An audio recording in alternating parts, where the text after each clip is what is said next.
Assalamualaikum warahmatullahi wabarakatuh. Bismillahirrahmanirrahim. Hamdan wa thana'an laka ya Allah, salatan wa salaman laka ya Habiballah wa ala alika wa ashabika ya khair khalqillah. Amma ba'du. Para pemirsa semua dimanapun berada, rahmatullah alaikum ajmain. Alhamdulillahirabbil alamin. Oleh Allah Ta'ala kita dikaruniai sehat walafiat, termasuk juga dikaruniai kesanggupan, kesemangatan, kesergepan untuk menyelami hakikat bulan Ramadan pada tahun ini. Moga-moga Allah Ta'ala memanjangkan umur kita sehingga kita menangi bulan Ramadan di tahun depannya lagi. Amin ya mujibas sailin. Para pemirsa semua, rahmatullah alaikum ajmain. Masih tentang hakikat dari makna Ramadan. Kalau pada video yang lalu saya berbicara makna filosofis Ramadan dengan arti yang paralel dengan nama Allah Ta'ala As-Samad, Allah tempat bergantung segala sesuatu. Sekarang makna Ramadan itu juga bisa berarti membakar. Nah, oke, sekarang apa sesungguhnya yang perlu dibakar? Apa yang seharusnya dibakar di dalam kehidupan orang beriman sampai diwajibkan kepada mereka adanya puasa Ramadan itu? Nah, yang perlu dibakar itu tak lain adalah dosa-dosa. Yang perlu dibakar adalah kelalaian-kelalaian. Yang mesti dibakar adalah kealpaan demi kealpaan, dibakar.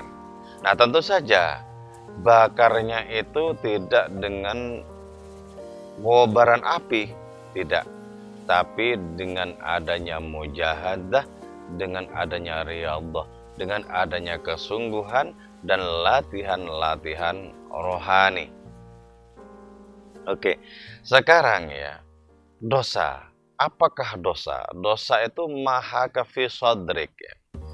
Sesuatu yang menyesakkan dadamu. Nah, tentu saja ya, yang dipakai untuk menjadi ukuran di sini bukan dada para pendosa, bukan jiwa para pendosa, sebab mereka pastilah menikmati dosa-dosa itu. Jadi kalau dosa disebutkan sebagai maha kafi sodrik, sesuatu yang menyesakkan dadamu itu tentu saja yang dipakai sebagai ukuran adalah dada orang yang beriman, yang sungguh beriman, yang penuh dengan kepatuhan kepada hadiratnya. Jadi dosa itu merupakan ganjalan sebenarnya, merupakan ganjalan yang menjadikan orang yang jiwanya suci itu merasa tidak enak dengan ganjalan tersebut, merasa tidak enak, ingin terbebaskan dari adanya sekat dosa, dari ganjalan dosa itu, ingin seperti itu. Nah, adanya ganjalan-ganjalan, sekat-sekat itu perlu untuk dilenyapkan. Jadi manusia dikasih tugas oleh Allah Ta'ala untuk mengikis tumpukan-tumpukan dosa itu. Dan puasa adalah sarana yang sangat efektif untuk mengikis tumpukan-tumpukan atau kerak-kerak dosa itu. Nah, kalau begitu pertanyaannya terus begini. Kenapa manusia itu kok seperti sudah digariskan memiliki dosa? Nah, maka jelas jawabannya satu ya. Manusia itu pasti berdosa. Pasti berdosa. Karena itu merupakan wujud dari kelemahannya. Jadi tanda dari kelemahan manusia itu salah satunya adalah berdosa. Tuhan semesta alam, Rabbul Alamin, Allah Subhanahu wa Ta'ala, karena tidak memiliki sedikit pun kelemahan, maka jelas tidak akan berdosa. Sebab Allah itu maha sempurna, jadi tidak mungkin berdosa. Nah, karena itu kemudian ditegaskan bahwa la yus'alu amma yaf'alu. Jadi Allah tidak diminta tanggung jawab tentang apapun yang dikerjakannya. Tidak diminta tanggung jawab. Kenapa? Karena pasti benarnya. Setiap tindakan Allah itu pasti tidak ada yang meleset. Pasti benar.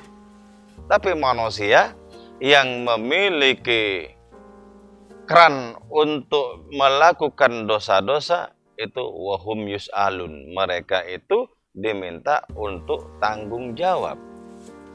Jadi satu, kenapa mesti berdosa? Karena itu menunjukkan kelemahan manusia. Nah, ini positifnya. Kenapa mesti berdosa? Agar manusia bisa menjadikan dosa itu sebagai pintu untuk berkenalan dengan Allah Subhanahu wa Ta'ala. Jadi lewat dosa-dosa itu mereka bisa berkenalan dengan Allah Maha Pencipta. Lewat dosa-dosa itu Allah Ta'ala bisa berkenalan lewat adanya istighfar dengan Allah Sang Maha Pengampun.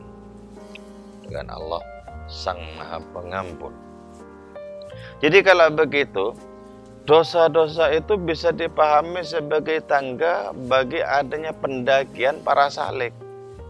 Tangga bagi adanya kenaikan derajat orang-orang yang menempuh perjalanan kepada Allah Subhanahu wa Ta'ala.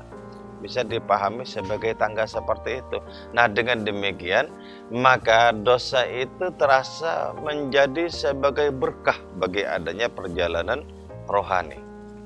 Bisa menjadi berkah bagi adanya perjalanan rohani. Nah, tentu saja walaupun itu berkah bagi perjalanan rohani, bukan tugas kita untuk setiap hari semakin menumpuk-numpuk dosa. Bukan ke arah sana. Bukan ke arah semakin menumpuk-numpuk dosa itu. Tapi sekedar untuk berkenalan dengan Allah Maha Pengampun. Juga untuk manusia ya. Dengan adanya dosa-dosa itu, manusia itu bisa menjadi semakin lebih dewasa. Itu artinya dosa itu dalam tanda kutip bisa merupakan guru yang bisa mengantarkan manusia pada tingkat kedewasaan yang lebih tinggi. Itu sebagaimana diungkapkan oleh Penyair Subagio Sastrowardoyo almarhum, bahwa lewat dosa kita bisa dewasa. Jadi karena itu kita pasti seharusnya berbaik sangka kepada Allah Ta'ala yang telah menakdirkan kita dalam kelemahan, dan kemudian kelemahan itu berefek lahirnya dosa-dosa. Sebab dengan demikian kita bisa mengalami pendakian di jalan kedewasaan diri. Oke, dari sisi Allah Ta'ala, kalau tadi dari sisi manusia, dari sisi Allah Ta'ala, dosa-dosa itu juga harus ada. Untuk apa? Untuk membuktikan, untuk memfungsikan nama Allah Ta'ala Al-Ghaffar dan Al-Ghafur. Jadi Allah memiliki nama Sang Maha Pengampun. Nah, Sang Maha Pengampun ini harus ada objeknya. Apa objeknya? Objeknya adalah para pendosa. Objeknya adalah dosa-dosa itu. Harus ada objeknya.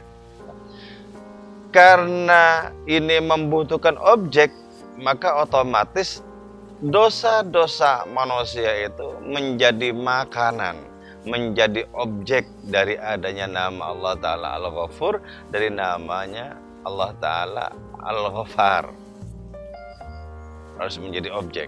Jadi, nah sebab itu di sini ya terasa jelas bahwa dalam tanda kutip dosa-dosa itu tidak saja dibutuhkan oleh manusia, tapi di satu sisi itu juga dibutuhkan oleh Allah Subhanahu wa taala. Sehingga dengan demikian menjadi klub ya. Menjadi klub antara kelemahan manusia yang salah satu efeknya itu adalah dosa di satu sisi, dan Allah Subhanahu wa taala yang memiliki nama Al-Ghaffar dan Al-Ghafur yang membutuhkan objek yang tak lain adalah dosa-dosa itu sendiri. Jadi klub di sini. Jadi dengan berRamadan itu kita bisa membakar adanya dosa-dosa itu. Bisa membakar dosa-dosa itu. Ketika kita sudah sanggup membakar dosa-dosa, maka kita tidak tertarik lagi kepada dosa, kepada segala yang sia-sia. Tidak tertarik lagi. Tidak tertarik lagi. Jadi kalau dulu ketika masih kuat nafsunya, hasratnya kepada dosa-dosa, begitu sangat semangat melaksanakan dosa-dosa. Kini setelah dosa-dosa itu terbakar, kelalaian-kelalaian itu terbakar, menjadi tak berhasrat lagi kepada dosa-dosa itu. Jadi dengan demikian ya, dengan demikian melalui dosa itu kita bisa dewasa. Melalui dosa itu kita bisa berkenalan dengan Allah Ta'ala yang Maha Pengampun. Kalau sudah seperti itu, maka yang merupakan bulan puasa bagi diri kita tidak saja Ramadan, tapi seluruh bulan yang lain menjadi bulan puasa. Oke, itu yang saya sampaikan. Moga-moga manfaat dan barokah untuk diri kita semua. Moga-moga Allah Ta'ala senantiasa menjaga kita semua. Wal afwa minkum. Wassalamualaikum warahmatullahi wabarakatuh.